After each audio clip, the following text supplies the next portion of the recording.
Welcome to Literary Sound, your audiobook channel. So let's get on with our book Frankenstein, or The Modern Prometheus by Mary Shelley, published in 1818. Without further ado, let me tell you this story. Chapter 7. We passed a few sad hours, until 11 o'clock, when the trial was to commence. My father and the rest of the family being obliged to attend as witnesses, I accompanied them to the court. During the whole of this wretched mockery of justice, I suffered living torture. It was to be decided whether the result of my curiosity and lawless devices would cause the death of two of my fellow beings, one a smiling babe, full of innocence and joy, the other far more dreadfully murdered, with every aggravation of infamy that could make the murder memorable in horror. Justine also was a girl of merit, and possessed qualities which promised to render her life happy. Now all was to be obliterated in an ignominious grave, and I the cause. 1,000 times rather would I have confessed myself guilty of the crime ascribed to Justine, but I was absent when it was committed, and such a declaration would have been considered as the ravings of a madman, and would not have exculpated her who suffered through me. The appearance of Justine was calm. She was dressed in mourning, and her countenance, always engaging, was rendered, by the solemnity of her feelings, exquisitely beautiful. Yet she appeared confident in innocence, and did not tremble, although gazed on and execrated by thousands. For all the kindness which her beauty might otherwise have excited was obliterated in the minds of the spectators by the imagination of the enormity she was supposed to have committed. She was tranquil, yet her tranquillity was evidently constrained, and as her confusion had before been adduced as a proof of her guilt, she worked up her mind to an appearance of courage. When she entered the court, she threw her eyes round it, and quickly discovered where we were seated. A tear seemed to dim her eye when she saw us, but she quickly recovered herself, and a look of sorrowful affection seemed to attest her utter guiltlessness. The trial began, and after the advocate against her had stated the charge, several witnesses were called. Several strange facts combined against her, which might have staggered any one who had not such proof of her innocence as I had. She had been out the whole of the night on which the murder had been committed, and towards morning had been perceived by a market woman not far from the spot where the body of the murdered child had been afterwards found. The woman asked her what she did there, but she looked very strangely, and only returned a confused and unintelligible answer. She returned to the house about 8 o'clock, and when one inquired where she had passed the night, she replied that she had been looking for the child, and demanded earnestly if anything had been heard concerning him. When shown the body, she fell into violent hysterics, and kept her bed for several days.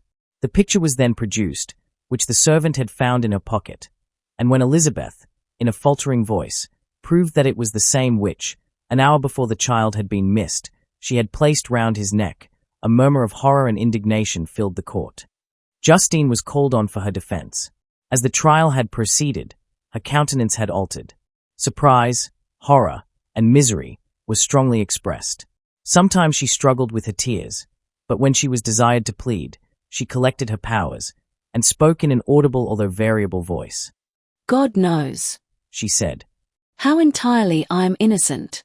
But I do not pretend that my protestations should acquit me. I rest my innocence on a plain and simple explanation of the facts which have been adduced against me, and I hope the character I have always borne will incline my judges to a favourable interpretation, where any circumstance appears doubtful or suspicious." She then related that, by the permission of Elizabeth, she had passed the evening of the night on which the murder had been committed, at the house of an aunt at Charade, a village situated at about a league from Geneva. On her return, at about 9 o'clock, she met a man, who asked her if she had seen anything of the child who was lost. She was alarmed by this account, and passed several hours in looking for him, when the gates of Geneva were shut, and she was forced to remain several hours of the night in a barn belonging to a cottage, being unwilling to call up the inhabitants, to whom she was well known. Unable to rest or sleep, she quitted her asylum early, that she might again endeavour to find my brother. If she had gone near the spot where his body lay, it was without her knowledge. That she had been bewildered when questioned by the market woman was not surprising, since she had passed a sleepless night, and the fate of poor William was yet uncertain. Concerning the picture she could give no account. "I know," continued the unhappy victim, "how heavily and fatally this one circumstance weighs against me, but I have no power of explaining it, and when I have expressed my utter ignorance, I am only left to conjecture concerning the probabilities by which it might have been placed in my pocket. But here also I am checked. I believe that I have no enemy on earth, and none surely would have been so wicked as to destroy me wantonly. Did the murderer place it there? I know of no opportunity afforded him for so doing, or if I had, why should he have stolen the jewel, to part with it again so soon? I commit my cause to the justice of my judges, yet I see no room for hope. I beg permission to have a few witnesses examined concerning my character, and if their testimony shall not overweigh my supposed guilt, I must be condemned, although I would pledge my salvation on my innocence. Several witnesses were called, who had known her for many years, and they spoke well of her, but fear and hatred of the crime of which they supposed her guilty rendered them timorous and unwilling to come forward. Elizabeth saw even this last resource, her excellent dispositions and irreproachable conduct, about to fail the accused, when, although violently agitated, she desired permission to address the court. "I am," said she, "the cousin of the unhappy child who was murdered, or rather his sister, for I was educated by and have lived with his parents ever since and even long before his birth. It may therefore be judged indecent in me to come forward on this occasion, but when I see a fellow creature about to perish through the cowardice of her pretended friends, I wish to be allowed to speak, that I may say what I know of her character. I am well acquainted with the accused. I have lived in the same house with her, at one time for 5, and at another for nearly 2 years. During all that period she appeared to me the most amiable and benevolent of human creatures.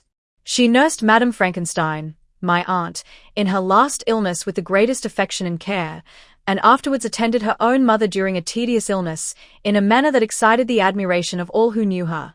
After which she again lived in my uncle's house, where she was beloved by all the family. She was warmly attached to the child who is now dead, and acted towards him like a most affectionate mother. For my own part, I do not hesitate to say, that, notwithstanding all the evidence produced against her, I believe and rely on her perfect innocence. She had no temptation for such an action. As to the bauble on which the chief proof rests, if she had earnestly desired it, I should have willingly given it to her, so much do I esteem and value her." Excellent Elizabeth.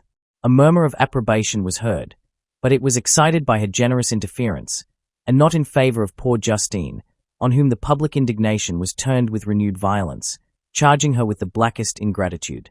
She herself wept as Elizabeth spoke, but she did not answer. My own agitation and anguish was extreme during the whole trial. I believed in her innocence. I knew it.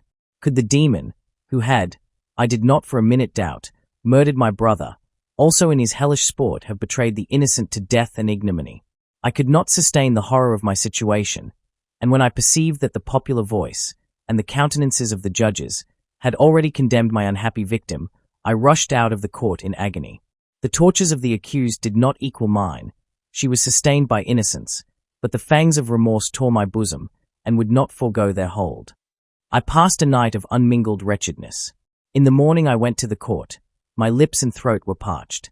I dared not ask the fatal question, but I was known, and the officer guessed the cause of my visit.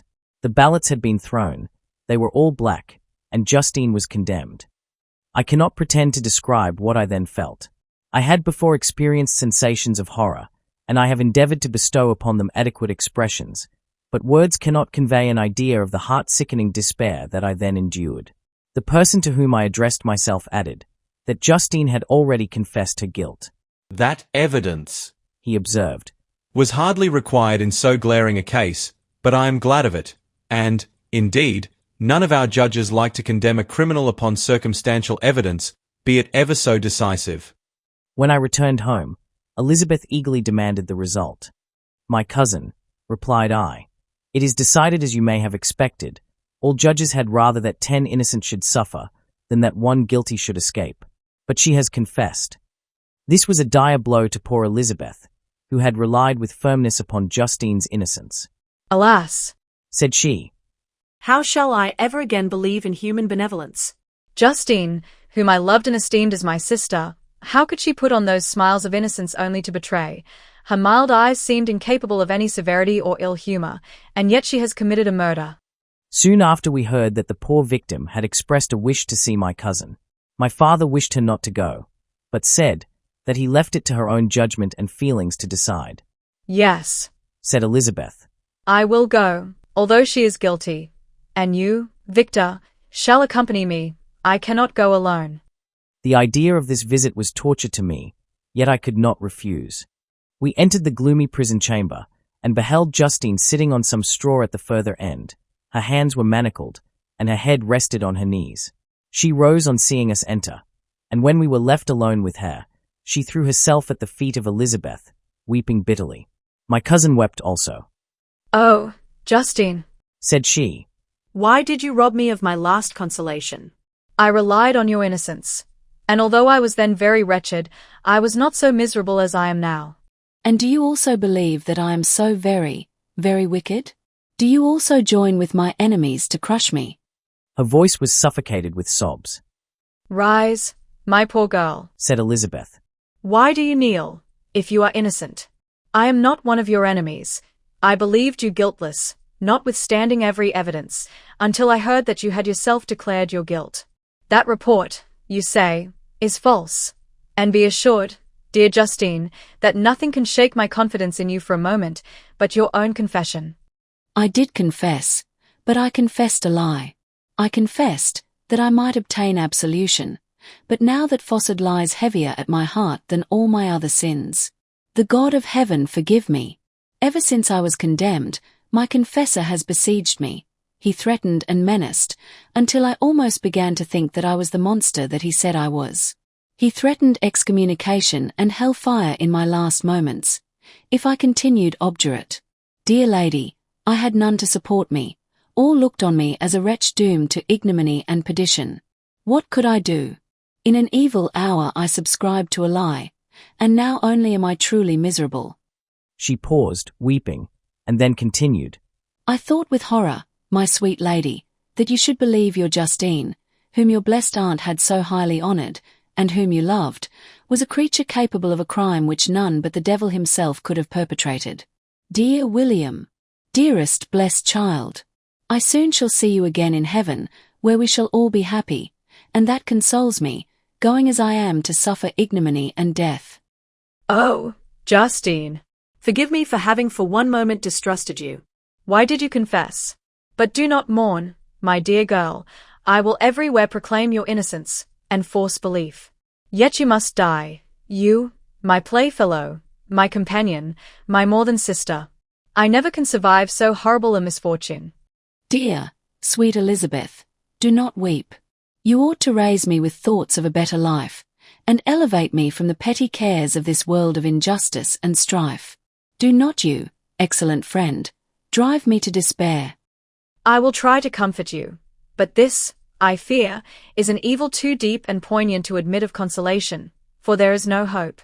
Yet heaven bless thee, my dearest Justine, with resignation, and a confidence elevated beyond this world. Oh, how I hate its shows and mockeries. When one creature is murdered, another is immediately deprived of life in a slow torturing manner. Then the executioners, their hands yet reeking with the blood of innocence, believe that they have done a great deed. They call this retribution. Hateful name. When that word is pronounced, I know greater and more horrid punishments are going to be inflicted than the gloomiest tyrant has ever invented to satiate his utmost revenge. Yet this is not consolation for you, my Justine, unless indeed that you may glory in escaping from so miserable a den. Alas! I would I were in peace with my aunt and my lovely William, escape from a world which is hateful to me, and the visages of men which I abhor." Justine smiled languidly. This, dear lady, is despair, and not resignation. I must not learn the lesson that you would teach me. Talk of something else, something that will bring peace, and not increase of misery. During this conversation I had retired to a corner of the prison room, where I could conceal the horrid anguish that possessed me. Despair. Who dared talk of that? The poor victim, who on the morrow was to pass the dreary boundary between life and death, felt not as I did, such deep and bitter agony. I gnashed my teeth, and ground them together, uttering a groan that came from my inmost soul. Justine started. When she saw who it was, she approached me, and said, "Dear sir, you are very kind to visit me. You, I hope, do not believe that I am guilty." I could not answer. "No, Justine," said Elizabeth. "He is more convinced of your innocence than I was, for even when he heard that you had confessed, he did not credit it." "I truly thank him. In these last moments, I feel the sincerest gratitude towards those who think of me with kindness. How sweet is the affection of others to such a wretch as I am. It removes more than half my misfortune, and I feel as if I could die in peace, now that my innocence is acknowledged by you, dear lady, and your cousin. Thus the poor sufferer tried to comfort others and herself. She indeed gained the resignation she desired. But I, the true murderer, felt the never-dying worm alive in my bosom, which allowed of no hope or consolation. Elizabeth also wept, and was unhappy, but hers also was the misery of innocence, which, like a cloud that passes over the fair moon, for a while hides, but cannot tarnish its brightness. Anguish and despair had penetrated into the core of my heart. I bore a hell within me, which nothing could extinguish. We stayed several hours with Justine, and it was with great difficulty that Elizabeth could tear herself away. "I wish," cried she, "that I were to die with you. I cannot live in this world of misery." Justine assumed an air of cheerfulness, while she with difficulty repressed her bitter tears. She embraced Elizabeth, and said, in a voice of half-suppressed emotion, "Farewell, sweet lady, dearest Elizabeth, my beloved and only friend. May heaven in its bounty bless and preserve you. May this be the last misfortune that you will ever suffer. Live, and be happy, and make others so." As we returned, Elizabeth said, "You know not, my dear Victor, how much I am relieved, now that I trust in the innocence of this unfortunate girl. I never could again have known peace, if I had been deceived in my reliance on her. For the moment that I did believe her guilty, I felt an anguish that I could not have long sustained. Now my heart is lightened. The innocent suffers, but she whom I thought amiable and good has not betrayed the trust one reposed in her, and I am consoled." Amiable cousin, such were your thoughts, mild and gentle as your own dear eyes and voice. But I was a wretch, and none ever conceived of the misery that I then endured. End of Volume 1. It looks like we're just getting started with this story. What do you think so far? Let me know in the comments. Literary Sound is on Spotify, YouTube and TikTok. Follow me and don't forget to leave your like. This helps me a lot and costs you nothing. Check out the playlist to listen to all the available chapters. I can't wait to tell you what's to come. Don't miss the next chapter. See you soon.